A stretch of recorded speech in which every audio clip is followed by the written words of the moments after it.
안녕하세요. 오늘부터 여러분과 함께 대기환경기사, 산업기사에 대한 수업을 하게 된 최영욱이라고 합니다. 그러면 대기란 과목은 어떤 것인가 보면은요, 우리가 환경 과목에 수질, 대기, 폐기물, 소음진동, 그 다음에 하나 더 있다면은 자연생태보건기사가 있습니다. 그러면 과목은 5가지지만 마지막에 얘기했던 자연생태보건은 우리 환경보다는 조경 분야에 가깝습니다. 그래서 환경은 일단 4가지로 보시면 되겠고요. 그 첫 번째에 해당하는 수질, 대기 이랬을 때, 세 번째는 폐기물, 네 번째 소음진동, 5번째 자연생태보건.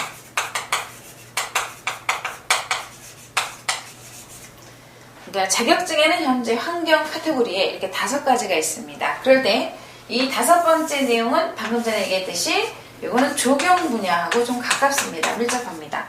그래서 우리 환경학생들이 많이 공부하진 않고요. 일단 자격증은 주가 뭐를 위주로 하느냐? 수질, 대기 위주로 공부하고 계십니다. 그러면 환경 공부하러 왔습니다 하고 학생들이 이제 오프라인 강의에서 상담을 합니다. 그러면 무슨 공부를 하려고 하는데 환경이요? 그래 무조건. 그래서 환경이 뭐냐 했더니 그 친구들이 갖고 있는 생각은 수질입니다. 그래서 많은 대학에서 한 70% 정도는 학교에 대한 수업 내용들이 수질 위주로 짜여져 있기 때문에 학생들이 환경하면 수질을 떠올리시는 거고요. 그 다음에 한 20-30%? 30%까지는 대기 쪽이 좀 강세인 대학들이 있습니다. 그래서 학생들이 일단은 대기는 좀 어렵다 이런 인식을 많이 갖고 계시고요. 또 하나가 대학에서도 이 대기 파트는 전공을 하시는 전공 교수님보다도 일단 시간 강사가 많은 편이십니다. 그러다 보니까 학생들이 조금 재미없다, 어렵다는 인식이 많이 갖고 계시는데 오늘 이 시간부터 저와 같이 수업을 하신다면 대기는 재미있는 과목이고 자격증 취득도 보다 쉽게 하실 수 있는 과목이라는 것을 여러분이 몸소 느끼실 수 있게 되는 시간이 되도록 하겠습니다. 그러면 일단 수질이란 과목과 대기란 과목이 있을 때 이 수질은 그 선호도도 보면 여학생, 남학생 비율에서 요새는 여학생이 좀 많아졌습니다. 그래서 예전에는 수질과 대기가 거의 남학생이 주가 많았었는데 요 근래는 수질도 여학생이 많아지고 대기가 특히 많은 변화가 있습니다. 아주 7:3 비율이 됐다가 지금 6:4, 때에 따라서는 5:5까지 이렇게 대기에 대한 공부를 하신 분이 많아지셨습니다. 그러면 이 수질이라는 과목은 자격증 취득함에 있어서 취득을 했다고 했을 때 그거는 법으로 또 이 폐기물에 대한 일도 겸임을 하실 수가 있습니다. 그러다 보니까 수질 자격증 있으신 분들이 그 다음에 폐기물을 공부하시는 경우도 있는데 요거보다는 오히려 수질과 대기 쪽으로 이렇게 짝을 맞추시는 게 조금 더 취업처가 폭이 넓다는 거. 그러면 수질의 수처리 과정에서 마지막 찌꺼기를 가지고 폐기물 처리로 들어갔거든요. 예전에는 수질 과목에 들어갔던 내용들이 1992년에 요게 폐기물이 빠져나왔습니다. 그래서 자격증 과목으로 빠져나온 거고 그 다음에 이제 대기 분야는 요거와 또 폐기물을 또 연결해서 가지려고 하시는 분도 있는데 대기에서 열 관리에 대한 열 폐수 그럴 때는 그 열 효율에 대한 설명이 나올 때는 오히려 그거는 이 폐기물에서의 열 효율이 대기 분야에 또 연결이 됩니다. 그래서 여러분들이 이 수질과 대기를 갖고 계시는 것이 조금 더 폭넓게 취업처를 찾으실 뿐만 아니라 공부도 다양하게 하실 수 있습니다. 그러면 지금 현재는 수질에 대한 자격증을 갖고 있으면은 폐기물도 법으로 하실 수가 있고요. 요 대기에 대한 자격증을 갖고 있어도 폐기물을 하실 수가 있습니다. 그런데 폐기물에 대한 자격증을 가졌다 하면은 수질 쪽이나 대기 쪽은 갈 수가 없어요. 그래서 여러분이 일단은 폭넓고 다양하게 쓸 수 있는 것이 대기와 수질이라는 거. 그 다음에 또 하나가 대기에 대한 자격증을 갖고 계신 분들은 산업위생기사에 대한 자격도 겸임을 하실 수가 있습니다. 보건안전관리자로 해서. 그래서 예전보다 좀 폭넓게 대기가 쓰이고 있는 편인데 그러다 보니까 학생들도 공부함에 있어서 조금은 접근을 많이 하고 있습니다. 그래서 인원수로 본다면 수질이 한 7,000명에서 8,000명 사이가 되고요. 거의 이제 8,000명에 가깝고 있고 대기도 5-6,000명으로 지금 들어가고 있습니다. 그래서 수질에 대한 것이 대기하고가 3분의 2는 거의가 수질이고 3분의 1이 대기 쪽으로 좀 진행하는데 그게 조금씩 수질에 대한 개념으로 갖고 가고 있습니다. 그래서 조금씩 학생들이 좀 늘어났다고 보시면 되겠고요. 그러면 이 공부 자체가 어렵냐?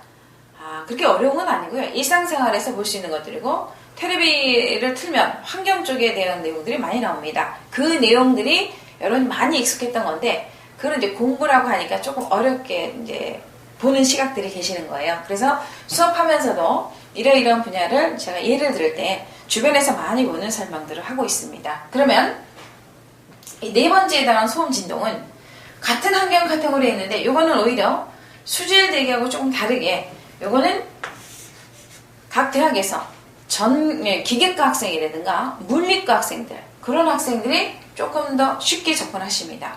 환경 쪽에서는 소음이 조금 환경과 같은 카테고리에 들어가지만은 이 진동 분야를 환경 학생들이 좀 어려워하고 있습니다. 그래서 진동 분야는 기계과 학생이라든가 또는 물리과 학생들이 조금 쉽게 접근하다 보니까 이 환경 이해 학과 학생들에서도 이 소음 진동을 취득하고 있습니다. 그래서 이제 주로 여러분들이 공부하고자 하는 것은 수질과 대기 쪽으로 일단 수질을 따신 분은 오늘 이 시간부터 대기를 따면서 쌍기사에 도전하시고 또 대기를 오늘 처음 시작하시는 분들은 따셨다가 수질에 대한 기사까지 가신다면 여러분들이 1년에 기회는 3번이 있습니다. 자격증 시험이 전반기가 3월에 있고요. 중반기가 5월에 있고 후반기가 8, 9월에 있습니다. 또 10월까지 가는 경우도 있는데 주로 8개월을 본다면 이 수질이 3월, 5월, 8월 얘기한다면 대기는 3월, 5월, 9월 이런 식으로 그래서 그 1, 2, 3, 4 4번의 시험에서 수질 3번, 대기 3번의 시험이 있습니다. 그러다 보니까 여러분들이 이제 이 수업에 대한 내용을 포커스를 갖다가 대기 쪽으로 이제 수업을 진행하는 거니까 대기에서 공부를 기초를 갖다 잘 다져 놓으시면 또 수질을 공부할 때 그 시간이 굉장히 줄어들 수가 있습니다. 그 얘기 뭐냐면 일단 오늘 대기가 처음이라 하신 분이 대기를 공부함에 있어서 한 80시간이 필요하다고 하자. 그러면 수질을 공부할 때는 40 내지 50시간만 필요하십니다. 그럼 나머지 시간은 뭐냐면 대기에서 이미 단위나 기초 과정을 많이 들어갔기 때문에 수질을 쉽게 접근하시는 거고요. 또 수질의 공부를 먼저 시작하신 분이 대기를 공부하고자 한다면 마찬가지로 지금 80시간의 수질이 필요하면은 대기도 40 내지 50시간만 투자하시면은 자격증을 쉽게 취득하실 수 있습니다.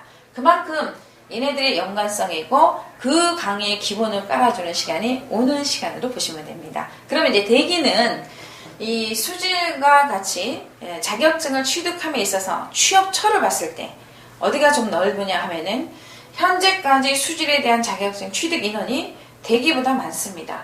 또 취업처도 대기보다 수질이 많아요. 그러니까 3분의 2 정도가 수질의 자격증을 따셨다면 수질의 업체도 그 정도 되고 대기가 3분의 1을 보시면 되는데 이게 지금 점차적으로 위해가스에 대한 규제가 심하다 보니까 대기에 대한 또 필요도가 많이 높아졌습니다. 그래서 예전보다는 취업처도 좀 더 넓어졌고 근데 지금 경제가 굉장히 어렵잖아요. 어려워서 어떻게 하면 이게 사람을 채용하는 데서 조금 줄여주고 또 근근히 지금 경제활동을 하고 있는 업체들이 많습니다. 그러다 보니까 이 불경기라고 하지만 여러분들이 보다 어려울수록 자격증 취득을 많이 하셔야 되겠죠. 그래서 2개 이상의 자격증을 갖는다면 취업하는 데는 어려움이 없으십니다. 그래서 그 자격증의 시발점이 되는 것이 오늘 이 시간 수질을 하신 분들은 대기 쪽으로 지금 시작하는 시간이 될 것이고 대기도 첫 시간이 됐을 때 취업처도 방금 전에 얘기했듯이 수일 대기가 많이 땄기 때문에 많은 업체가 일단은 선점을 하고 있고 그 다음에 대기가 3분의 1 이런 식으로 본다면은 여러분들도 거기에서 조금 더 많이 하나보다는 2개의 자격증을 따시라는 얘기를 하는 거예요. 그래서 원하는 쪽에 들어갈 수 있다는 거. 그러면 일단 오늘 수업이 대기이기 때문에 이제 대기라는 과목은 뭐로 인해졌는가 한번 찾아봅니다. 첫 번째 대기 오염 개론. 그 다음 2번째 대기 오염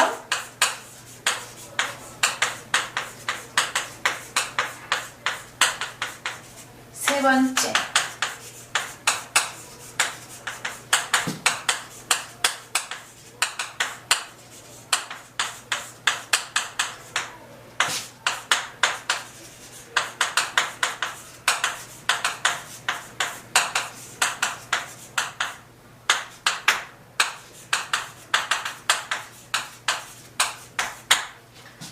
그러면 지금 여기가 대기 이렇게 쓰겠죠.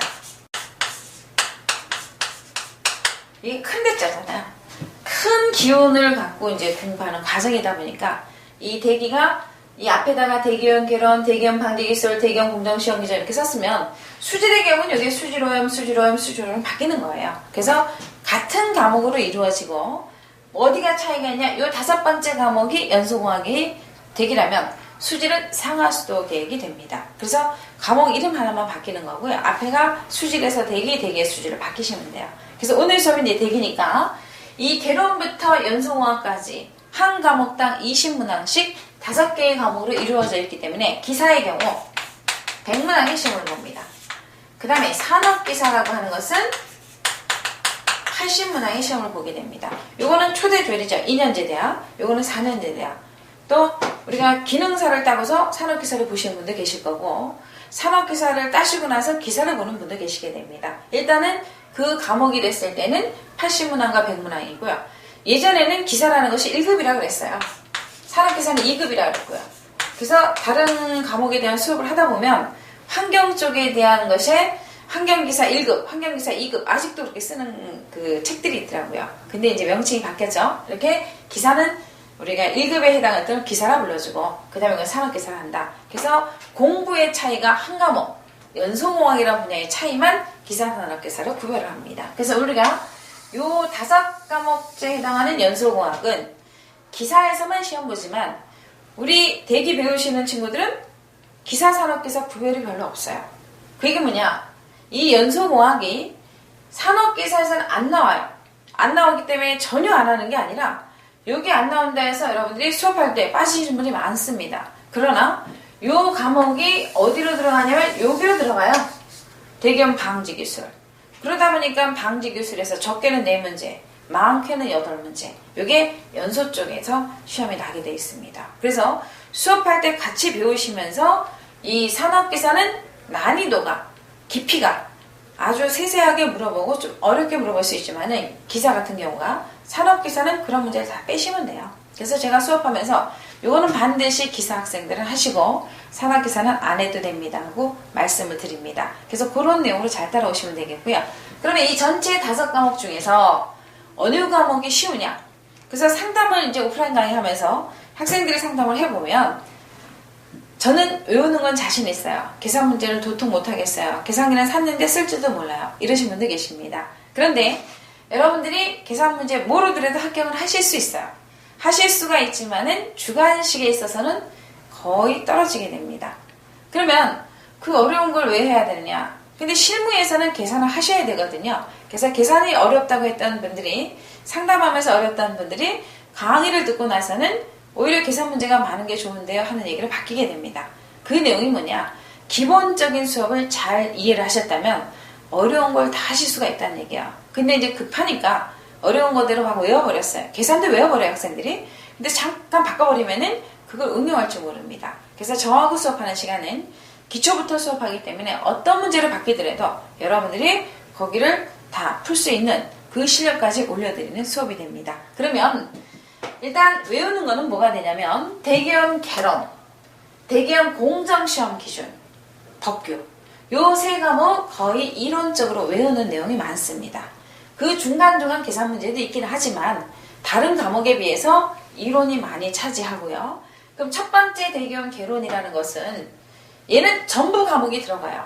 그게 뭐냐면 방지기술에 해당하는 것도 들어가고 지금 여기에 써있는 공정시험 기준에 해당하는 항목도 또 이론적으로 좀 들어가고 법에 대한 것도 들어가게 됩니다. 그래서 첫 번째 과목이 대기업 개론이다. 개짜, 10개짜. 이론을 연다는 얘기야. 오염에 대한 이론을 열어 들어가다 보니까 오염은 어떻게 배출되고 그걸 방지하려면 어떻게 해야 되고 어떤 시험 방법의 기준에 의해서 그럼 법의 제재를 받으려면 그 시험 기준에 대한 농도에 대한 배출량 기준, 뭐 환경 기준 그걸 벗어났더라. 이제 그런 과정까지가 전부 연관성 있게 움직여집니다. 그래서 일단 여러분이 요 개론 시간이 제가 수업 비중에서 많은 시간이 할애됩니다. 여기에 해당하는 내용도 조금씩 설명이 다 들어가다 보니까 그러면 이제 본 과목에서는 여기 이미 기초를 했기 때문에 조금 수업 시간들이 빨라집니다. 아시겠죠? 그래서 이 과목 5개 중에서 치중하는 거는 1차 객관식 시험에서는 시간이 좀 여유가 있어요. 공부하는 시간이. 그래서 여러분들이 자격증을 빨리 따고 싶어 하는데 거의 준비하는 기간이 산업기사 기사 똑같이 필답형은 한 2개월을 준비하시고 그 다음 실기는 3주나 4주를 공부하시게 됩니다. 그래서 총 한 3달 정도가 진행이 된다고 보시면 되는데 또 빠르게 한 달 안에 붙기도 합니다. 조금의 노력을 더 하시는 거겠죠? 그래서 어떤 친구는 첫날 참석하시고 마지막 날 참석하고 시작과 끝이 좋았으니까 결과도 좋지 않겠느냐? 공부 중간에 한 게 없어요. 그 친구들은 떨어집니다.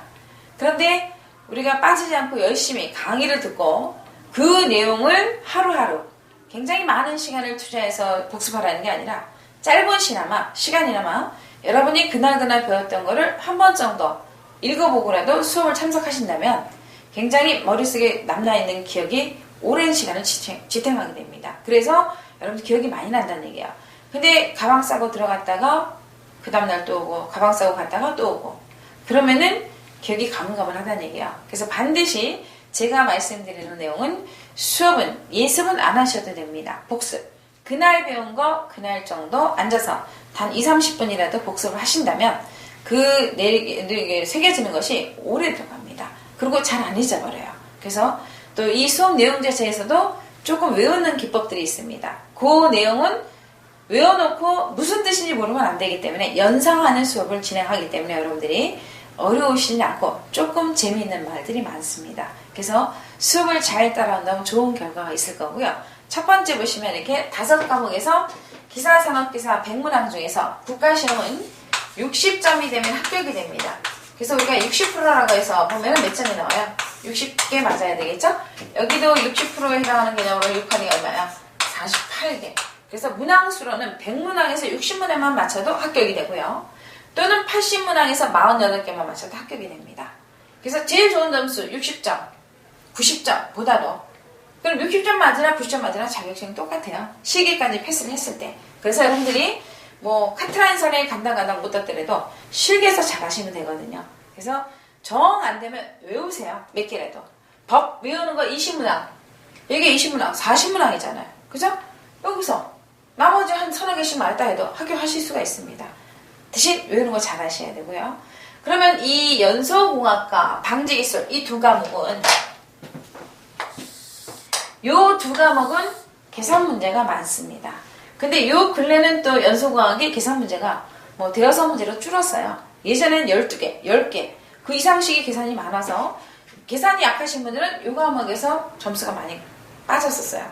근데 이제 근래는 또 이론적으로 많이 또 치중하니까 어쨌든 간 이론적이든 계산적이든 간에 첫 번째 1차에서 잘 배워주면 계산 문제를 조금 더 시간을 많이 할애해서 수업을 하기 때문에 기초 잘 받아 놓으시면 2차가 들어갑니다.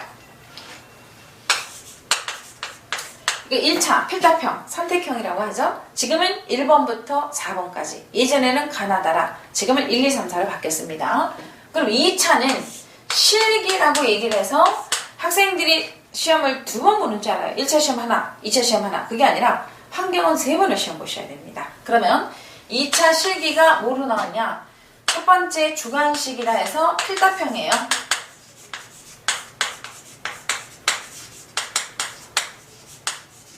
뭐뭐에 대해서 쓰시오. 뭐뭐를 계산하시오. 이렇게 나옵니다.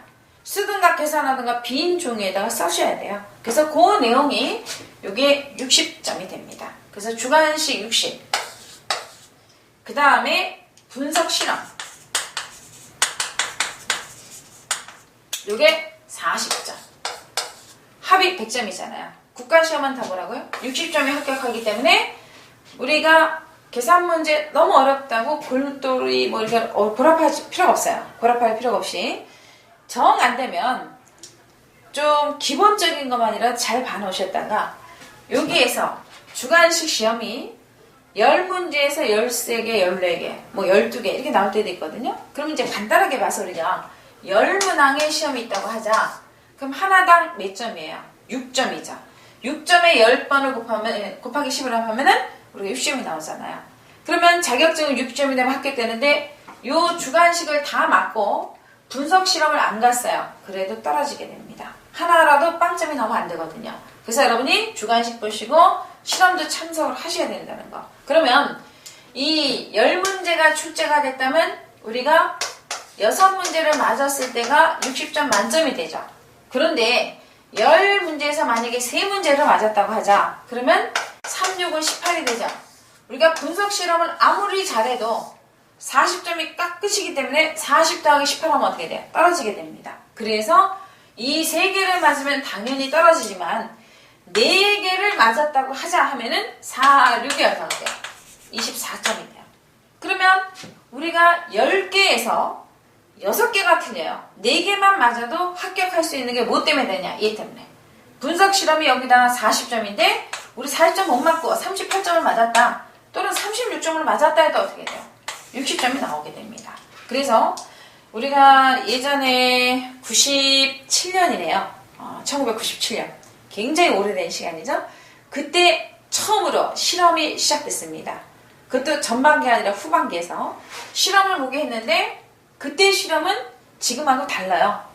그 시료 채취 장치를 다 그려야 되고 이름을 써놔야 되고 또 전혀 관계없는 공정시험 기준에서 별로 쓰지도 않는 내용들의 공식도 갖다 집어넣고 그 공식의 뜻을 쓰고 그래서 굉장히 좀 난해한 게 첫째 나오다가 두 번째까지 이제 그렇게 출제되다가 첫째는 그림을 그려라, 두 번째는 그림 그리고 이름을 찔러서 넣어라 이렇게 나오다가 아 그것도 안 되겠다. 이제는 아예 그런 건 안 나오고 요런 우리가 이 1차에서 배웠던 내용 중에 주로 방지기술과 연소공학 부분에 대한 내용이 80%가 주관식에 나옵니다.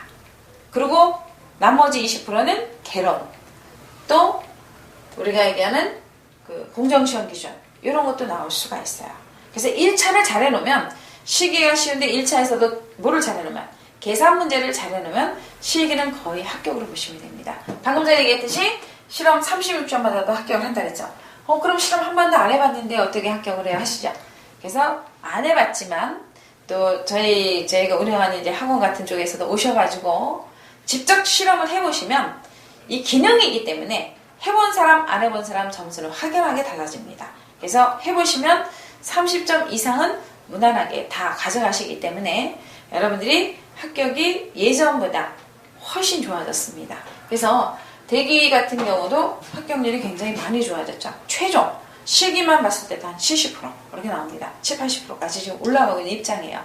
그러면 10명이 보면 떨어지는 애들이 많지 않다는 얘기죠.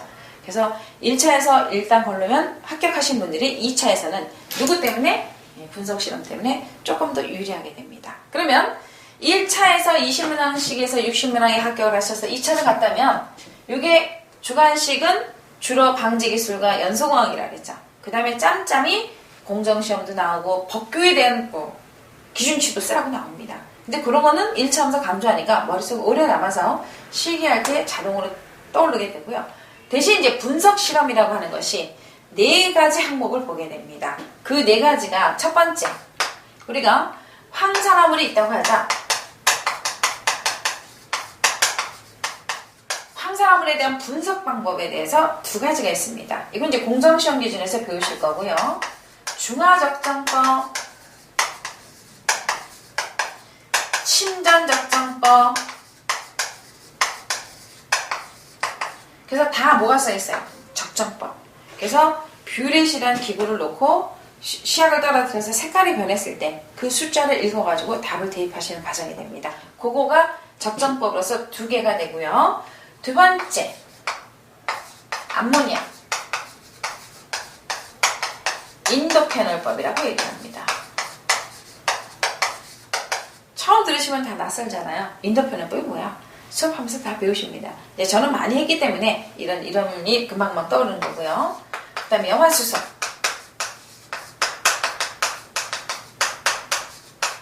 티오시안 또는 치오시안이라고도 얘기합니다. 티오시안산 제2수용법.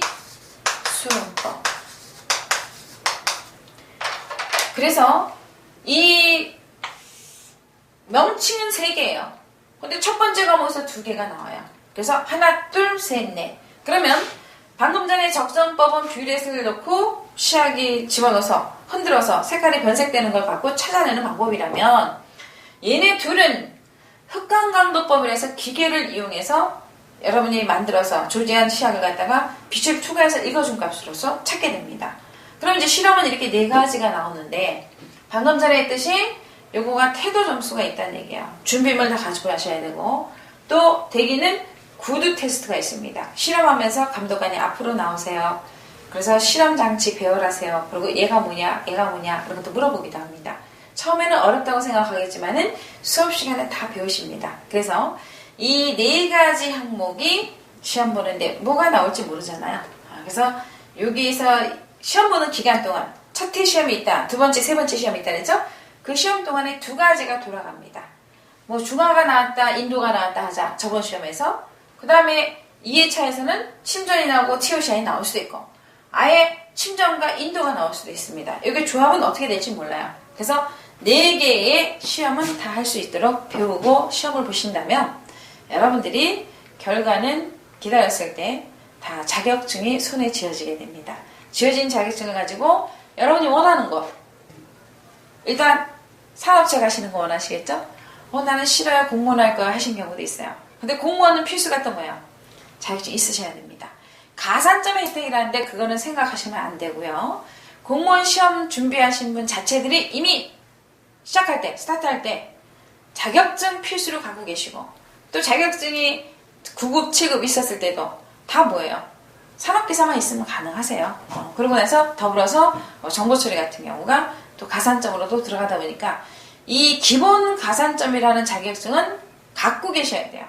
없으면 나는 떨어지는 거예요. 그래서 여러분들이 난 자격증 하나 생각 가산점 있네 생각하시면 안 되고 없으면 이미 떨어지는 거라는 거. 차라리 그거는 시험 봐야 다른 사람들의 대수 몇 대 몇 대 비율이 됐다는 거예요. 그거 올려주는 거니까 자격증 없이는 시험에 준비를 할 생각 하지 마시고요. 일단은 자격증 따시고 그 자격증을 가지고 내가 어떤 직종을 할 것인가 취업을 할 것인가 조금 고민하셔서 우리가 공무원을 갈 때도 필요하고 산업체는 반드시 있어야 되겠죠. 또 방금 우리가 처음 시작할 때 얘기했듯이 하나보다는 2개를 또 업체들이 선호하십니다. 왜냐? 동일한 학생이 동일하게 졸업을 했는데 한 친구는 자격증이 서너 개 있어요. 한 친구는 없어요. 시간 활용을 어떻게 잘했느냐. 거기서도 여러분의 시간 싸움을 잘한 친구가 유리하게 됩니다. 그래서 이 자격증 공부는 조금의 투자로 여러분들이 영어 같은 경우는 어떻게 되세요? 굉장히 오랜 시간에 우리가 영어에 투자한 돈이 많고 시간도 많아요. 근데 그게 눈에 띄는 변화는 없어요. 그죠? 안 하면 잊어버리고. 근데 자격증은 3개월 빡세게 공부한다 그러죠? 능말따라 빡세게 공부하면 하나, 둘, 셋 이렇게 1년에 3개 정도 다 취득하시는 학생들도 계십니다. 저희 학생들도 얘기 잘 듣고 3월달, 5월달, 8월달 이 3개를 갖다가 수질되게 필기물 이렇게 다 따시는 분도 있고 우리가 5월이라고 하는 중간 부분은 학생들의 경우는 중간고사고 또 일단 업체에 다니신 분들은 또 5월에 이렇게 행사가 많아요. 그죠? 결혼식, 경조사가 많아요. 그런데 참석하다 보니까 공부를 조금 소홀히 하십니다. 그래서 5월을 시험을 안 보시는 경우가 많아요. 그럼 일단 1년 중에서 제일 많이 보는 때가 언제라는 얘기야? 겨울방학이죠. 기간이 길잖아요. 그죠? 겨울방학에 공부해서 3월달에 치중합니다. 거의 60% 이상이 60에서 70%가 3월달 시험에 도전하고 그 다음에 중간에 5월달은 한 10% 20% 많이 보지도 않아요. 그 다음에 마지막 우리가 여름방학 학생들의 경우는 여름방학이잖아요. 또는 또 기업체에 준비하시는 거 근무하시는 분들도 올해 마지막이니까 그래서 도전들을 하시는 분들이 계십니다. 그러다 보면 일단은 첫 번째, 두 번째, 세 번째에서 내가 어느 쪽에 속하느냐 여러분들이 이 강의를 잘 들으시고 자기의 필요한 때 좋은 결과가 있으시도록 열심히 또 저와 함께 같은 한 배를 탔으니까 모든 분들이 강의를 듣으신 모든 분들이 자격증을 따셔서 원하는 곳에 취업을 할 수 있도록 제가 최고의 강의로서 최선으로 노력을 해서 여러분한테 보다 쉽게 전달하여서 여러분이 자신있게 자격증을 취득하는 시간이 될 수 있도록 강의를 하도록 하겠습니다. 그래서 일단 강의는 이렇게 1차, 2차가 진행되는 거 설명을 드렸고요. 그러면 이제 제일 중요한 게 뭐냐면 단위 환산이에요. 그래서 제가 과목에 대한 설명이 이렇게 진행되고 나서 이제 수업을 딱 처음을 할 때 계산 문제에 대한 수업이 나왔을 때 여러분들이 많이 당하는 게 오늘 수업하는 가장 기본 강의 단위도 많지 않습니다. 그 한 5가지에 대한 단위를 왔다 갔다 이렇게 여러분들이 볼 줄 아시는 거 그 능력만 가지시면 이제부터 시작할 때부터 저는 외우는 것만 자신 있고 계산은 포기했어야 했던 분들도 계산이 재밌어지는 시간이 되겠습니다. 그래서 여러분들이 조금 더 이제 마음을 열고 자신 있다는 말, 할 수 있다. 그럼 되잖아요. 그렇죠? 할 수 있다. 어렵다고 했지만 할 수 있다 해서 예전보다는 많은 학생들이 대기를 이제 하고 있습니다. 근데 여러분들도 태어난 게 늦게 태어났으니까 지금 수업 듣는 거 아니에요. 그리고 또 다른 일이 바쁘셔서 이제부터 수업을 하려고 하시는 거니까 이 시간부터 잘 따라오신다면은 대기 굉장히 쉽게 접근해서 쉽게 취득할 수 있다는 거. 그래서 잠깐 뒤에 여러분과 같이 단위환산에 대해서 배워보도록 하겠습니다.